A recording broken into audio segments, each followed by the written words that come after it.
Hey guys, welcome back to Andy's Dinosaur Reviews, and today we have something very cool to take a look at because I finally have acquired the brand new for 2022 Smilodon Cub, and I also have acquired the more male version of the Smilodon, which I actually did not have prior, so I now finally have that one in my collection. Then of course we have the older version of the Smilodon here as well, all from Papo. So we have basically the entire family of Smilodon from Papo here to take a look at. And I figured since I've never actually reviewed the older one, I never reviewed that more male-like version, and obviously I haven't reviewed the cub, we might as well just do it all together and just get them all out of the way in one shot. And as you can see, again, they do make a really cool little family here of Smilodon. Like, definitely very neat as far as the entire diorama you could create with the family of Smilodon. And again, the only one we were missing prior would have been the cub, which they delivered this year, which, again, it was a little underwhelming year for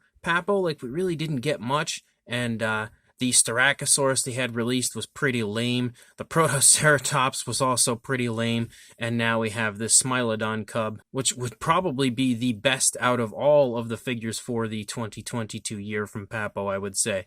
But very cool figures, definitely psyched to take a closer look at them, so let's go ahead and do that right now. We will begin with our cub, which is the newest release from Papo as far as these Smilodons go. And you can see he looks pretty adorable. Definitely a nice looking figure. Honestly, I would say it looks better here in hand than it did when it comes to the promotional images. And they gave it some pretty decent paint work overall. Not anything super amazing, but by no means is it bad. I still feel like it's a decline in quality from what we used to get when it comes to Papo, but it's also better than both the Protoceratops and Styracosaurus. You can see the eyes are sculpted out pretty nicely. We've got some nice yellows for the eyes, nice black pupil. You also have some black that kind of circles around the eye. You have almost a playful type of a look, I would say, on the face of the Smilodon. You can see the nose is painted quite nicely with a glossy black. And there's also some nice dry brushing with a lighter tone that highlights some of the detail there in the face. They've also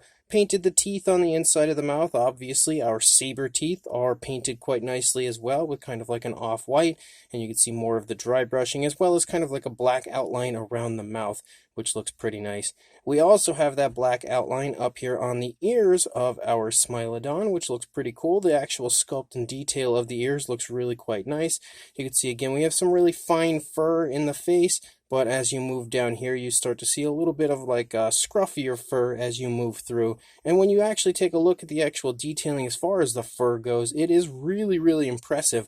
Like, the actual sculpting of the fur throughout the entire Smilodon looks really, really good, really high quality. You can obviously see we have a bit scruffier fur here on the upper part of the Smilodon, and as we move down here to the side, kind of decreases to a lot finer of a fur. You can see that the muscle definition throughout is really nicely sculpted, really nicely highlighted. And even though the figure has kind of a nice brownish tone, we also have a dark wash I could see picking up kind of here in the front leg, which looks really nice. Also helps to add a little color variation to the Smilodon. You can see some ever so slightly like different shading of darker browns. You can definitely see a darker brown running along the back of the Smilodon as well, which definitely looks nice. The muscle definition again looks great in both the front and rear leg, really giving the animal a very strong look and feel. As the animal walks around, you can kind of see like the front leg picking up off of the ground. You can also see the positioning again of the opposing legs. All look really good, definitely giving it the visual of the Smilodon walking. Nice curve here to the tail, and you can see it darkens to a black tip out there on the tail with a little bit of a, tuft of fur right there on the end of the tail. The actual feet are sculpted pretty nicely. Unfortunately, though, we don't actually see any paint for the nails, which is a bit of a downside for our Smilodon. Like, you can see the nails are sculpted out very nicely, but there's no specific nail paint for the Smilodon. You can definitely see, again, the overall appearance looks really good here on this side. One thing, though, that's quite intriguing, though, is it looks like the shaggier fur kind of runs down here and then tapers off. The rest of the leg doesn't really have it. But over here on this side, it almost feels like the shaggier fur runs the course of the entire leg, which is a little bit weird. I'm not sure why it would have done that, but it definitely has a little bit of a different visual on this leg compared to the previous leg. But again, you can see the muscle definition and everything looks great on this leg. It's, supporting quite a bit of weight here on the front leg here for the cub, as opposed to the other leg, because that leg's lifting up off the ground, so you can really see the tensing in the musculature, which looks really good. Again, the paintwork looks pretty nice on both sides. Very, very nice, precise paintwork for the eyes. You have a nice dry brushing here on the underside of the Smilodon as well, and you can see the pads are all painted quite nicely, again with that kind of glossy black, similar to the black we see on the nose. So as a whole, I think the cub looks really good. Definitely a very nice figure. I would actually say it's probably Papo's best for this year. Then we've got the oldest of the group as far as the release dates go. We have what I would say would be the female of the Smilodon here. And again, similar paintwork to what we saw on the cub, where we have the brownish tone and then a dark wash. The dark wash is just a lot more abundant on this version compared to the cub. The tone of brown as well is different compared to the cub. It's a good bit of a lighter tone of brown, almost like bordering on an orangish brown type of a tone. But we have this nice white coloration that runs through the snout and runs along the jawline and then leads up here toward the ear, which I think highlights the face very nicely and just generally gives it a really, really cool appearance. You can see that that white also runs here underneath the eye, and there's a black outline, again with the yellow eye and black pupil. The eyes also have a nice little glossy look to them. The nose of this Smilodon has a pinkish tone rather than a black like we saw on the cub, and you can see that it again has that black outline. Black outlines the mouth as well. You can see the tongue there on the inside of the mouth. Maybe a little bit big and bulky would be the tongue there, but it still looks okay, painted with a pinkish tone. And then we have kind of like a grayish tone there on the inside of the mouth, as well as the pink that kind of runs up along the outer edge. And you can see as I'm moving it here, there's kind of a glossy look to the black. I don't really notice too much of a gloss coat otherwise. There's definitely a gloss coat, though, for the, saber teeth of our Smilodon. And they as well are painted really nice, really precise overall, and again kind of painted with like almost like an ivory type tone, which looks really good. And you can see the teeth running along the front of the jaw as well. Obviously the mouth is sculpted in an open position to give our Smilodon quite the ferocious appearance, and I think they achieved that quite nicely. As you move through the course of the Smilodon, again, you can see all of the fur detail looks pretty nice overall. It's not amazing, but I think it looks good, especially for the time that it was released. You can see like the shoulder blade and everything, and nice muscle definition moving throughout on the Smilodon. Basically, like tensing all over the body. You can see tensing in the neck, tensing in the legs and everything due to the positioning of the Smilodon. Obviously, it's in some sort of a confrontation. And you can also see moving down here into the front paw that we have an alternate tone of color, again with a white that's kind of been dry brushed over what appears to be like a grayish tone. And that's what I think the dark wash is, just a gray, or maybe even that might actually be the original like tone. That might be the base coat of the figure, and then maybe they dry brushed over top, because that definitely looks to be what has been done here on the paw. The actual nails are painted though on this version. You can see we have a grayish tone for the nails. As you move back, you can take notice to the rib cage. Again, the darker wash really highlights the fur, and it highlights it in a very nice realistic way. I think you can see the rear leg is really outstretched, and again we have that same style of paintwork with the white for the paw. You can also take notice to the muscle definition and everything. Much shorter tail on this one compared to what we saw on the cub. Same style of paintwork though, where we have a tip that is painted with a black on the end of the tail. And you can also see again basically a similar look to what we had seen on the initial side of this Smilodon, with all the muscles tensing and everything. You can see the rib cage really tensing here in this front leg right there. And again, the fur detail looks really nice, not quite as nice as the cub, I think, just because there was a little bit more detail to the fur on the cub than there is on this particular Smilodon. You can also see again the paintwork here of the front paw. I will say the paintwork is a little bit sloppy when it comes to the dry brushing. Like you can really see certain areas are just not as nicely painted as others. And one area specifically, you can see running up here on the inside of the leg, like it looks pretty bad right there. Now see, it looks a lot better on that one compared to what we see over here. Like this entire section is almost missed as far as the paintwork goes. So even old school Papo wasn't really the best when it comes to paintwork at times. And this is probably one of the sloppier painted figures when it comes to Papo, just because you can see a lot of areas that are just like inconsistent as far as the paintwork goes.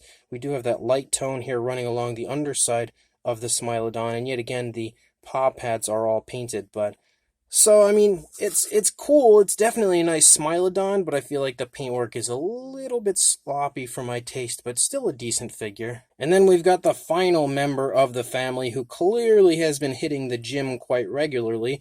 We have what I would take as the male. It's the roaring Smilodon from Papo. Now, this one is just like overly jacked. Like, look at the muscle definition throughout the entire course of this Smilodon. They were obviously trying to go for the ferocious look on this one as well, even more ferocious than what we saw on what, again, I would say would be the female, but maybe a little bit too muscular on this one. But, I mean, it still looks cool, definitely gives off one incredible visual of a very angry Smilodon, and one thing that you can clearly see that's on this one that we did not have on any of the others would be a mane. Now, I don't know for sure if there is any evidence of a mane on a Smilodon, and most times I don't really see it displayed with one, so it's interesting that Papo decided to go that route with this version, but I think they just kind of maybe did it to sort of differentiate the male from the female, and a mane would obviously be the way to do that. I'm not a huge fan of it having this very dark, coloration, obviously a black, because I feel like it stands out in a weird sort of a way and almost gives it the appearance of having like 80s rocker hair, but at the same time, again, it doesn't look bad. And the actual detailing, I mean, it doesn't look terrible, I should say. It doesn't look great, but it doesn't look terrible. But the actual detailing of that fur and everything does look really nice. Like, the sculpt is pretty darn good. You can see the ears hanging out of the mane there as well. You can see the eyes are painted again with a yellow and a black pupil. Looks to be maybe a slightly different shade of yellow. There's also a black in there. And similar to the female, we have the white kind of running under the eye. We have a little bit of the white here sort of dry brushed out here on the snout, but not quite as much as we saw in the female, where it kind of went down around the entire mouth on the female. It almost kind of does here, but rather than being so thick as far as the paintwork goes, it's more of a dry brushing on this one.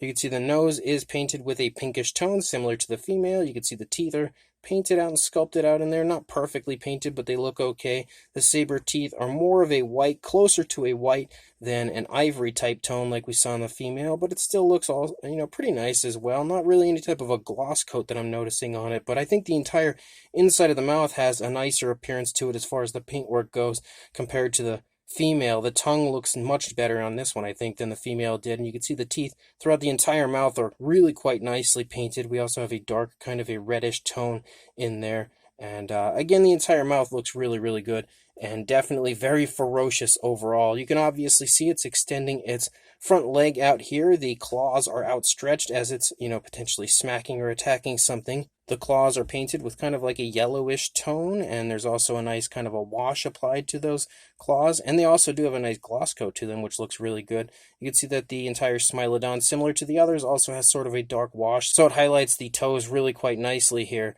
And you can see some nice fur leading off of the front leg as you move back, kind of scruffier fur. It's been very nicely airbrushed with a darker tone, and there's a super smooth transition from the darker tone to the lighter tone here of the underside. So straight away, I will say the paintwork on this one is much better than the female was. Like, look at how smooth that transition is from the underside back up to the brownish tones of the body. The brown of this one as well is a different tone of brown compared to each of the other Smilodons, so we do have a slightly different shade of brown used for this one. You can again see the muscle definition is quite impressive throughout the course of the Smilodon. You've got the rib cage again here, and I really like this area. The really cool designing almost looks zebra-like right here, but you can see that we have like this darker brown that kind of stripes and designs through the rear of the Smilodon, running all the way down the back leg into the foot, and it looks super, super cool. I actually really, really like that coloration and design for the Smilodon. Really flashy, but really natural. You can also see some of that darker brown running along the spinal column of the Smilodon and striping here along the back running out into the tail. And again, we have that same style of color where we have a darker tip for the tail, which looks really nice. And it's nice to see a little consistency because we don't see much consistency elsewhere on the figures. Again, the nail paint looks pretty good as you move through. You've got a nicely sculpted foot. You can see that the brown, again, kind of stripes here into the lighter underside, which looks really cool as well. A little bit inconsistent as far as the design goes. You can see it's a lot thicker here, whereas the stripes are a lot thinner right there, which is something just to take note of. But again, we have that same style of striping and everything here running along the back of this thigh. Again, the muscle definition looks good. You can see the hip bone and everything and all of the rib cage and muscle definition moving throughout. Again, I think the Smilodon might be a little bit too muscular for my taste, but it still looks really cool overall, and definitely, again, is a really incredible visual of a Smilodon, even if it is a bit, exaggerated as far as the muscle definition, and I'm not a huge fan of the mane that we have on it. It's an okay looking Smilodon. Now, as far as the size goes, for a length on the male, the roaring Smilodon, you're looking at about 5 3/4 inches, or around 14.5 centimeters if you go from the paw to the tail. And then if you are looking at for a height, you're looking at around just shy of 3.5 inches, or a little under 9 centimeters. If we get rid of that one, bring in the female again. It looks like the snout and that paw might be right around in the same spot. So lengthwise on this one, about 5 3/4 inches. Actually, you know what? This definitely got to go to that leg, because that leg's outstretched a little bit further. So you're looking at about a little over 6 1/4 inches, or just shy of 6.5, or around 16.5 centimeters in length. And then height to the shoulders, about 2 1/4 inches, or around just under 6 centimeters. And then for the cub, you are looking at about 3 3/4 inches, or 9.5 centimeters. And then height-wise, just shy of 2 inches, or about 5 centimeters. For a size comparison, there is Mr. Papo T-Rex, the Attack Pack Colovosaurus, and Robert Muldoon from the Mattel Jurassic World toy line next to our Papo Smilodon family. And you can definitely see they pretty much are exactly the size you would expect them to be. I feel like they're not very far off from where you would think a Smilodon from Papo would be size-wise. And then for another comparison, we've got two Mattel figures, as we have a Velociraptor and Dilophosaurus here next to the Smilodons, just to help to give you another shot here as far as a comparison goes. Then we've got ourselves our randoms, as we've got the Schleich the Safari LTDU Tyrannus, and the Collect A Deluxe Dimetrodon here next to our Smilodon family, again showing you that they aren't all that large overall. Then we have a comparison here with the newer Mojo Fun Smilodon, and you can definitely see again, they're a fairly similar size, but obviously the Papo versions are slightly larger. We've also got ourselves the Safari LTD Smilodon, another smaller figure than the Papo ones, but honestly I would say looks better than any of the Papos that we have here, except maybe the Cub. The Cub might be a little bit nicer than the Safari LTD version. For another comparison, we've also got this older Safari LTD Smilodon, just in case this is one that you might have. You can definitely see again that it's a little bit smaller than the Papos, so the Papos overall do have a good bit of a size advantage compared to many, except if I were to bring in the Rebor Smilodon, those things would annihilate every other Smilodon that I have, because they're absolutely huge. But speaking of a Smilodon that's a little bit bigger, there is also the Recur Smilodon, which you can see again is definitely a bit bigger than the Papos, but hopefully you will have had at least one of these Smilodons. I feel like bringing in the Rebor version isn't really going to help very much, because the Rebor version is just gigantic compared to every other Smilodon out there, so I feel like it's just really not going to be much of a comparison. So hopefully you will have had at least one of the figures you've seen here in comparison to give you an idea of the size of these Papo versions. So although these aren't the best Smilodon figures out there, all three are pretty fun overall. Definitely neat interpretations of an entire family of Smilodon. Again, the star of the show for me would be the Cub. I feel like the Cub, which is the newest, is also the best. It's not the best as far as the paint goes. I feel like the best painted version would be the male, but the paintwork of the Cub here is pretty nice. It's not great, but it's not terrible either. There's nothing really to complain about when it comes to the paintwork, except for the lack of nail paint. But outside of that, I feel like they did a fairly decent job on the paint. The sculpt is phenomenal, though, I will say that. I think it is a really, really nice version of a Smilodon Cub as far as the sculpt goes. The female is okay. It's the oldest one that we have here as far as Papo releases go. I feel like it's not quite up to par when it comes to the fine detail as the other two are. It's not quite as nice, but it still is okay for what it is. It's got some fun detail and a fairly neat looking paint scheme. Nothing super flashy or over the top, but it looks okay. definitely the weakest of all of these Smilodon in the Papo family. And then you have the male, which I think is just a little too exaggerated for me. It almost looks more like a statue of a Smilodon rather than a living, breathing Smilodon, because they just added a bit too much muscle definition. For my taste, I feel like it just looks a little bit too ripped, and the mane isn't my favorite part about the figure either. I don't think it's all that nice looking, and just makes the figure look a little bit off, but some people like it. It's just not my personal preference, but I really do like the color scheme, and I think the paintwork overall is really nicely done on the male. I think the striping along the back of the figure looks really cool, and for the most part, the transitions are really smooth, and the paintwork as a whole looks really, really nice on the male version. So again, 3 different versions of a Smilodon, creating one really cool family. None are particularly spectacular, but all of them look pretty neat, and I think it's neat that they also have them all in different poses. Again, when you are creating numerous different versions of the same animal, when it comes to like ages and sex and stuff like that, it can definitely be tough sometimes to sort of differentiate them, but I think Papo has done a good job as far as doing that here with these versions. Each and every one has their own individuality, and overall, they all have their own individual charm. So if you are interested in picking these up, I will include a link in the description to where you can do that on Dejankins.com, because that is definitely one of the best places to go when it comes to older figures like this, some of which are retired, like the male, I believe, is retired. The female might be, I'm not entirely sure. And obviously, the cub is not, that's brand new, but that as well is available on Dejankins.com. So again, make sure you check the link that I will include in the description to each and every one of these Smilodon on Dejankins.com. Make sure you grab them for yourself, and also like, comment, and subscribe, and I will see you in the next review. Thanks for watching.